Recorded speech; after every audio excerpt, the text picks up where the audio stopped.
Hi everyone, আপনারা সবাই কেমন আছেন? আশা করি ভালো আছেন। আজকের রেসিপি ঘরোয়া পদ্ধতিতে সহজ একটা রেসিপি, একদম ঘরোয়া পদ্ধতিতে বানিয়েছি। আপনারা পুরো ভিডিওটা দেখতে থাকুন, আশা করি আপনাদের ভালো লাগবে। আজকের রেসিপি হলো পটল পোস্ত। প্রথমে পটল ছাড়িয়ে নিয়েছি গোটা গোটা করে, নিয়ে দু সাইড মুখ চিড়ে নিয়েছি। এইভাবে দেখুন, আপনাদের প্রয়োজন মতন আপনারা নিয়ে নেবেন। ভালো করে সুন্দর করে খোসা ছাড়িয়ে ভালো করে ধুয়ে জল ঝরিয়ে নিয়েছি। তারপরে পরিমাণ মতন সব কিছু নিয়ে নিয়েছি। আদা, কাঁচা লঙ্কা, অল্প একটু সর্ষে, পোস্ত, কাজু বাদাম, চালমগজ দিয়ে জলে ভিজিয়ে দিলাম। চালমগজ, পোস্ত, কাজু বাদাম। তারপরে পটলে লবণ হলুদ মাখিয়ে নিচ্ছি। দেখুন, লবণ হলুদ দিয়ে দিলাম, দিয়ে সুন্দর করে মাখিয়ে নিচ্ছি প্রথমে পটলে। এই রেসিপি একদম ঘরোয়া একটা রেসিপি, খুব অল্প সময়ে হয়ে যায় এবং খুব তাড়াতাড়ি হয়ে যায়। সব সময় পটলের ভাজা তরকারি খেতে ভালো লাগে না, তাই আজকের পটল পোস্ত বানিয়েছিলাম। তারপরে দেখুন, উনুনটা জ্বেলে নিলাম, নিলে কড়াই বসিয়ে দিলাম। দিয়ে কড়াইটা গরম হয়ে গেলে সর্ষের তেল দিয়ে দিলাম পরিমাণ মতো।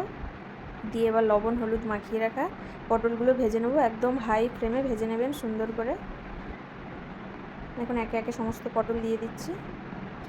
দিয়ে উনুনের হাই টু মিডিয়াম ফ্লেমে একদম সুন্দর করে পটলগুলো ভেজে নেবেন। এরপর পটল ভাজতে দিয়ে একটা পেস্ট বানিয়ে নেবো। এইগুলো যেগুলো ভিজিয়েছিলাম, কাজু বাদাম, চালমগজ, পোস্ত, সর্ষে আর কাঁচা লঙ্কা, আদা একসঙ্গে পেস্ট বানিয়ে নেবো। দেখুন, পেস্টটা বানিয়ে নিলাম।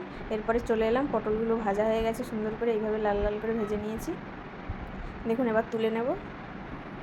একে একে তুলে নিচ্ছি। এইবার পটলগুলো সুন্দর করে ভেজে নিয়েছি, তুলে নিলাম পটলগুলো সব একে একে এইভাবে তুলে নিচ্ছি। এরপর ওই যে পেস্টটা করে নিয়েছি, পেস্টটাতে জল দিয়ে গুলে একটা মশলা বানিয়ে নেব। দেখুন, পেস্টটা নিয়ে নিয়েছি বাটিতে, দিয়ে ওই মিক্সির জার ধুয়ে একটু জল দিয়ে দিলাম। দিয়ে এবার একে একে ওতে মশলা দিয়ে দেবো। প্রথমে হলুদ গুঁড়ো দিলাম, তারপরে একটু লঙ্কা গুঁড়ো দেবো।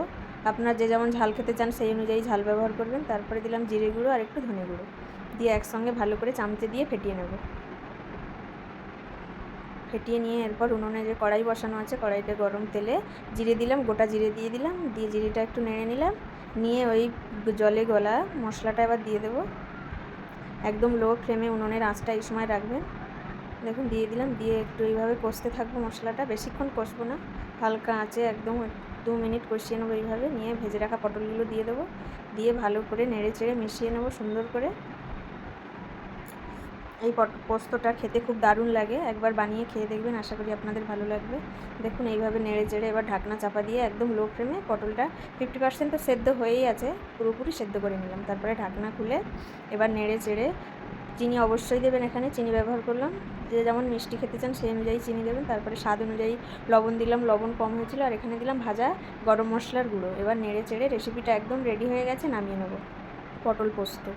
এইভাবে একবার বানিয়ে খেয়ে দেখুন, দুর্দান্ত স্বাদের পটল পোস্ত ঘরোয়া পদ্ধতিতে। আজকের রেসিপি একদম রেডি। আপনারা সবাই ভালো থাকবেন, সুস্থ থাকবেন এবং পরবর্তী নতুন কোনো রেসিপির জন্য অবশ্যই অপেক্ষায় থাকবেন এবং চ্যানেলটা সাবস্ক্রাইব করে পাশে থাকবেন বন্ধুরা।